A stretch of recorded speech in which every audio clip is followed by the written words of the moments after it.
livre évidemment, mais aussi pour qu'on puisse avec elle échanger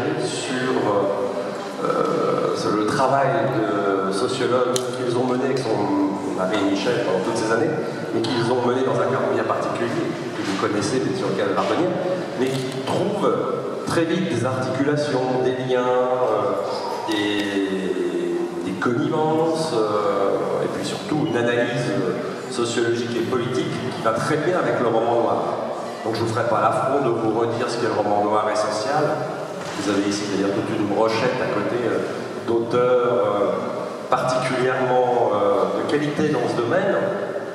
Donc on reviendra sans doute dans la discussion un petit peu sur ce qu'est le roman noir et social. Et puis on aura aussi l'occasion de vous entendre et éventuellement aussi de faire ces liens et ces articulations. Donc je vais tout de suite passer la parole à Monique pour qu'elle puisse évidemment se présenter et nous raconter son histoire. C'est pas son histoire, c'est notre histoire. Parce que notre travail, l'ampleur de notre travail, ne peut se comprendre que parce que nous sommes un couple, nous étions un couple. Michel aujourd'hui est un peu à la peine à cause de problèmes de santé, donc je me retrouve seule, mais là quand même il sera toujours là, puisque c'est grâce à notre couple que nous avons pu faire ce travail. Alors nous sommes un couple très particulier dans la mesure, donc là je vous parle sur la base des mémoires que nous venons de publier, Notre vie chez les riches.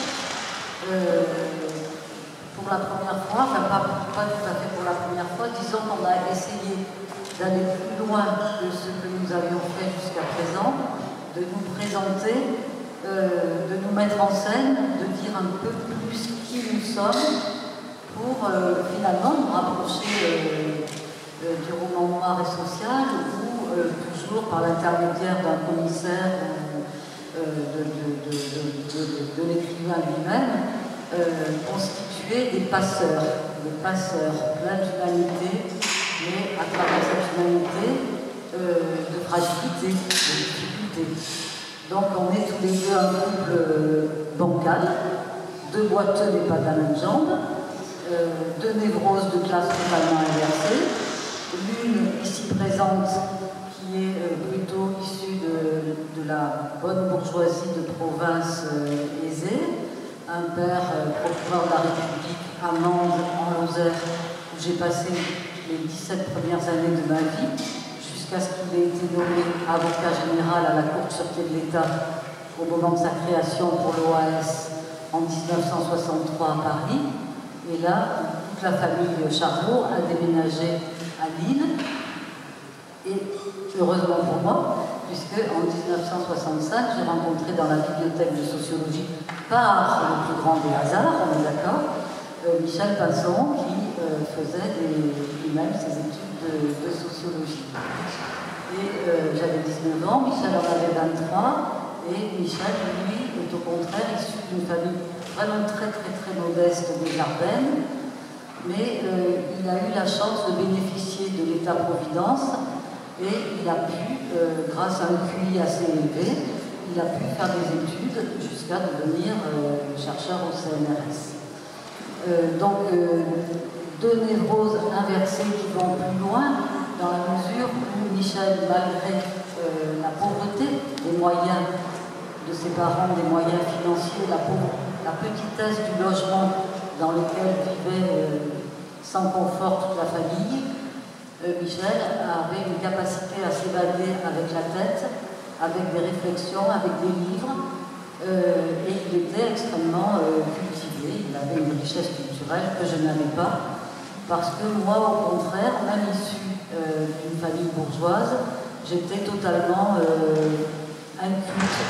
J'étais comme une enfant loup. Je n'étais jamais allée au cinéma, jamais au théâtre, à cause de problèmes de violence dans la famille, du côté paternel, qui ont malmené ma vie, mon enfance et mon adolescence. Donc voilà, on était à la peine l'un et l'autre de manière différente et finalement de manière complémentaire. De sorte que moi j'ai pu mettre dans le panier de noces les capacités d'organisatrice, les capacités de contact que j'avais pris en voyant mon père agir comme procureur de la République, qui évidemment était un des fonctionnaires à Mans-dans-Lozère très important. Et Michel, par contre, était à l'appel de ce côté-là. Et par contre, Michel, très cultivé, m'a tout de suite initié, par exemple, à la lecture de Siménon. Et je me souviens très bien d'un des premiers romans policiers que j'ai lus, c'était l'affaire Saint-Fiacre. Et là, c'était super parce qu'il y avait tout ce que je rêvais de faire. Il y avait l'aristocratie désargentée, le meurtre de la comtesse dans l'église, trop fort, et son fils qui devait sûrement être un criminel, je ne m'en rappelle plus. Mais ce dont je me souviens, c'est qu'il humiliait beaucoup et il malmenait beaucoup le commissaire Maigret. Et donc, voilà, tout ça me parlait bien.